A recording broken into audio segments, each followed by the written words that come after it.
Welcome to episode 16 of Rise of a Nation. This episode is on Trinidad and Tobago. Welcome to the deep dive.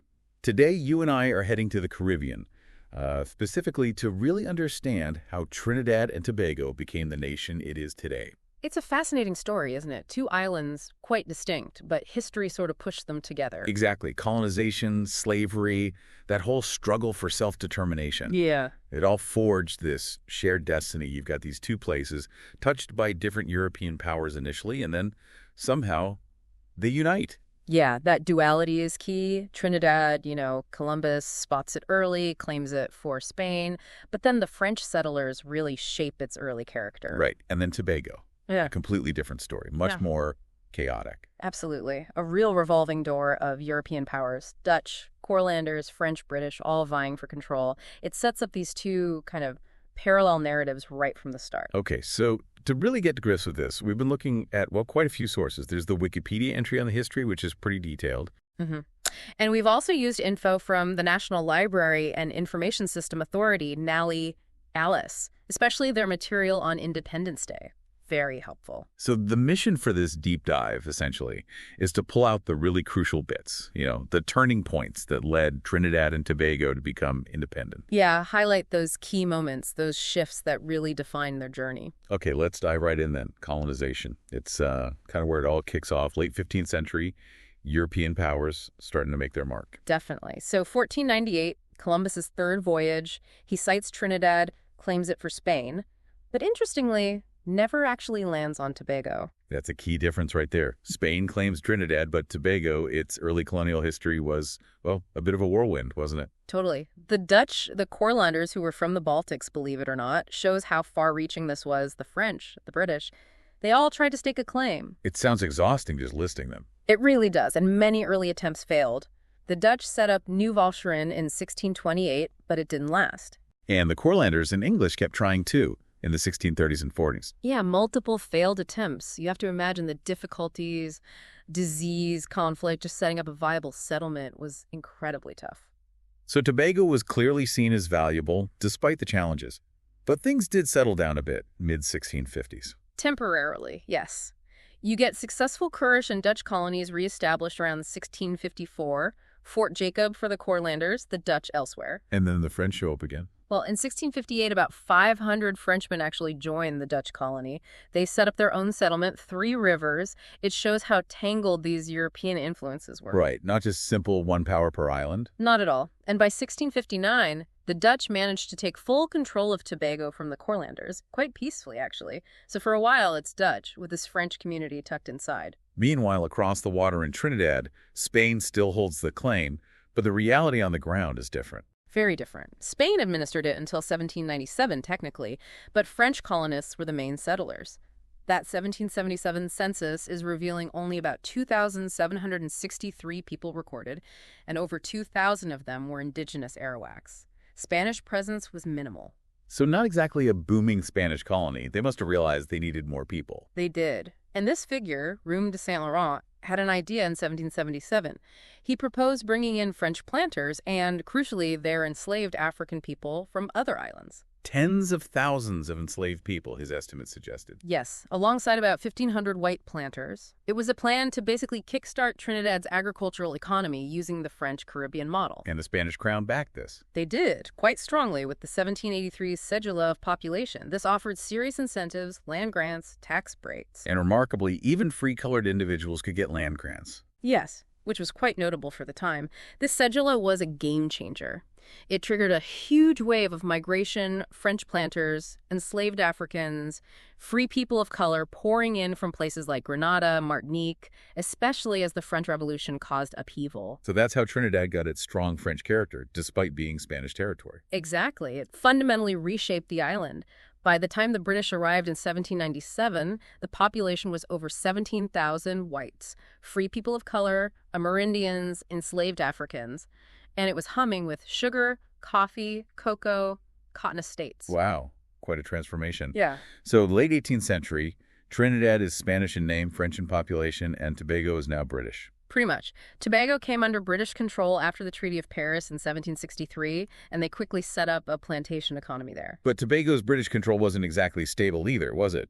caught in the Anglo-French Wars. Right. France captured it briefly in 1781, got it back in 1783, then Britain recaptured it in 1793, gave it back in 1802, and then recaptured it again in 1803. Goodness, must have been confusing.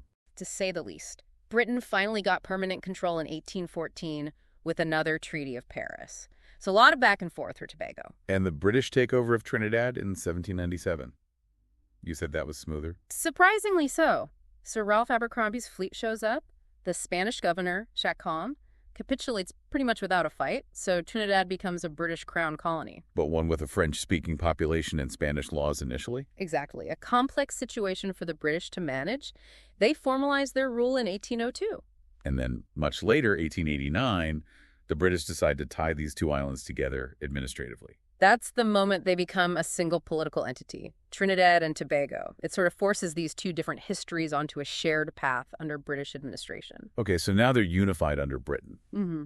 But we can't understand the society that formed without talking about slavery. It's fundamental. Absolutely crucial and brutal. In Tobago, particularly in the late 18th, early 19th centuries, the economy was completely dependent on enslaved labor. Sugar was king. And the enslaved population grew significantly there. It did, reaching over 18,000 by 1807, which is when Britain abolished the slave trade.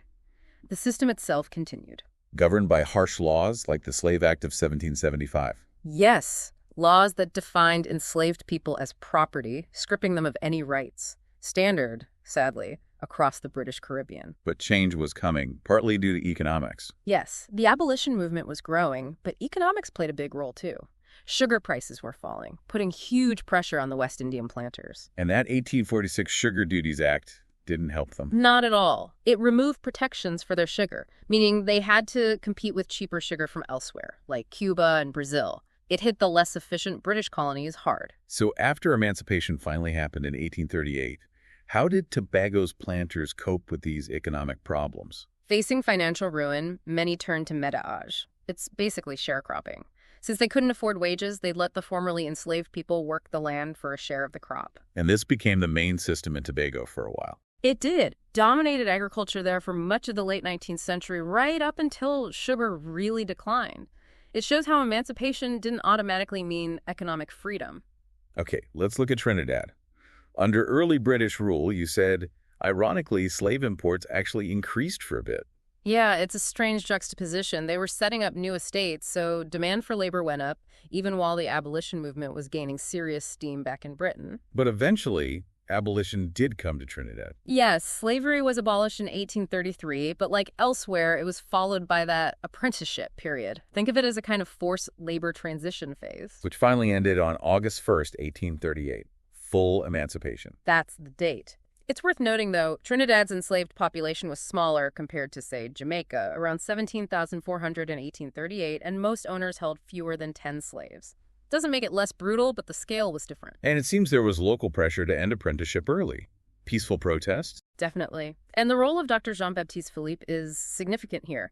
He was a free man of color, wrote an influential book back in 1824. A free mulatto. That's the one. He became the first colored member of the council, and he actually proposed the resolution to end apprenticeship early. And it passed. It did, passed on July 25th, leading directly to that full emancipation on August 1st, 1838.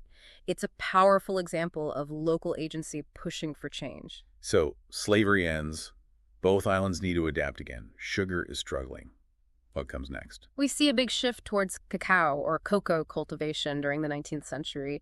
It gradually replaces sugar as the dominant crop in many areas. And where did the expertise and labor for that come from? Interestingly, the colonial government encouraged farmers from Venezuela who knew cacao well to settle.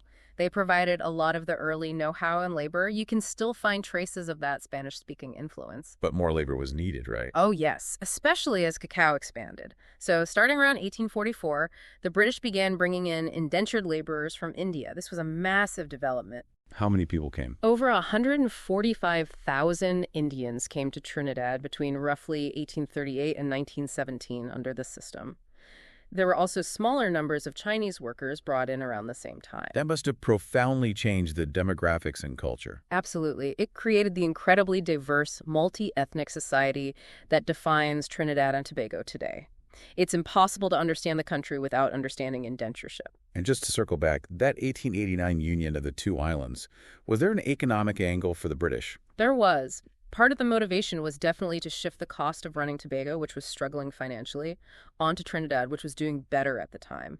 Streamline administration, save money. Right, so late 19th century, unified administration, post-slavery, post-indentureship beginnings, shift to cacao, setting the stage for the 20th century and the final push for self-rule. Exactly. The 20th century brings rising nationalism, labor movements demanding rights.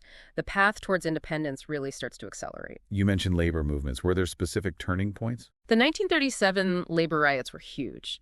Led by T.U.B. Butler, they were a response to terrible working conditions and social inequality, a real wake-up call. And that led to stronger trade unions. Yes, it forced the formation of modern trade unions, giving workers a more organized voice and becoming a major force for political change. And politically, things were evolving too, towards more local control. Slowly but surely, representative government developed gradually. The 1956 general elections were absolutely pivotal. Why 1956? That marked the rise of the People's National Movement, the PNM, led by Dr. Eric Williams. He and the PNM would dominate politics for decades and really steer the country towards independence. So the PNM wins power and more responsibility shifts locally. Exactly. More internal affairs managed by elected ministers. This led to full internal self-government in December 1961 after another PNM election win. The momentum was clearly building. What finally triggered the decision to go for full independence? A key moment was Jamaica deciding to leave the Federation of the West Indies in early 1962. That project, uniting several British Caribbean islands, kind of fell apart. So Trinidad and Tobago decided to go it alone. Under Williams, yes. They resolved in January 1962 to seek their own independence. Which meant heading to London. Right. An independence conference was held there in May-June 1962. The goal was to hammer out the independence constitution and set the date. Did they go unprepared? Very much so. They'd already drafted a constitution, got public feedback, had the legislature approve a revised version. That draft was the starting point for the London talks. And it all led to August 31st, 1962. Independence Day, achieved through the UK's Trinidad and Tobago Independence Act. They joined the Commonwealth, with the Queen initially as head of state. Must have been an incredible moment. Oh, absolutely. Midnight, August 30th, going into the 31st, the Union Jack comes down, the new red, white, and black flag of Trinidad and Tobago goes up for the first time.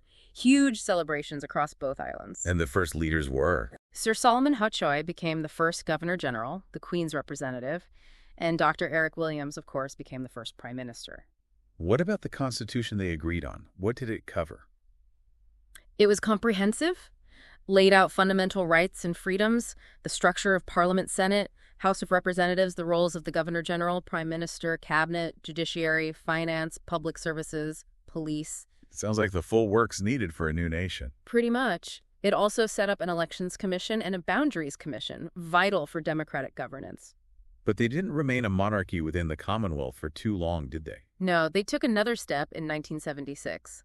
On August 1st, Trinidad and Tobago became a republic. Severing the final tie to the British crown as head of state. Exactly. The last Governor-General, Sir Ellis Clark, transitioned seamlessly to become the country's first president. And Independence Day is still a major celebration today. Absolutely. Big military parades in Port of Spain and Scarborough, Tobago, inspected by the president now since '76. Dr. Williams gave a famous speech on that first Independence Day, didn't he, to the youth? He did.